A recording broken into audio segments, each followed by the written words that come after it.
Apa itu saham liquid? Jadi sebelumnya biar lebih gampang kita harus tahu dulu ya, apa itu likuiditas atau liquid ini. Jadi aset itu kan ada macam-macam.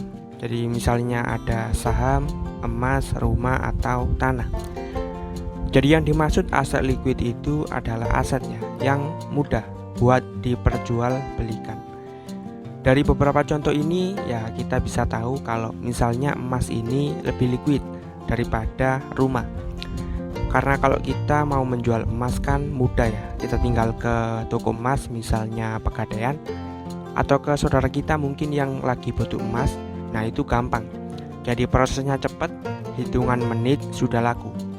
Jadi seperti itu, jadi hitungan menit sudah bisa kita mendapatkan uang dengan menukar emas ini. Karena memang emas ini banyak yang minat. Sementara kalau rumah prosesnya ini lebih lama. Dari mulai cari orang yang mau beli saja ini bisa makan waktu berhari-hari atau bahkan berbulan-bulan. Jadi perumpamaan ini juga bisa kita pakai di saham. Karena ya tidak semua saham itu liquid. Ada juga beberapa saham yang susah kalau misal kita mau menjual sahamnya. Jadi kalau contoh saham yang liquid ya kita bisa lihat saham-saham perusahaan yang besar-besar. Misalnya saham blue chip. Jadi misalnya itu saham Bank BRI. Jadi kita bisa lihat di order booknya ini banyak sekali ya orang yang mau antri beli dan juga yang antri jual. Jadi ini sangat liquid untuk saham Bank BRI.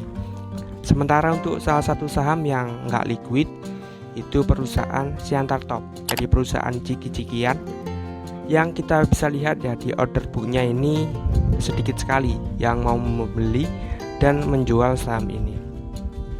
Dan likuiditas ini kalau menurut saya yang paling penting jadi buat yang pemula, karena jangan sampai ya kita membeli saham tapi kita nggak bisa jualnya.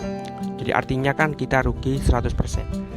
Dan buat yang pemula cara paling gampang ya kita bisa beli saja saham-saham yang sudah besar seperti BRI tadi, Telkom, seperti itu Goto, atau saham-saham yang sudah masuk di indeks LQ45.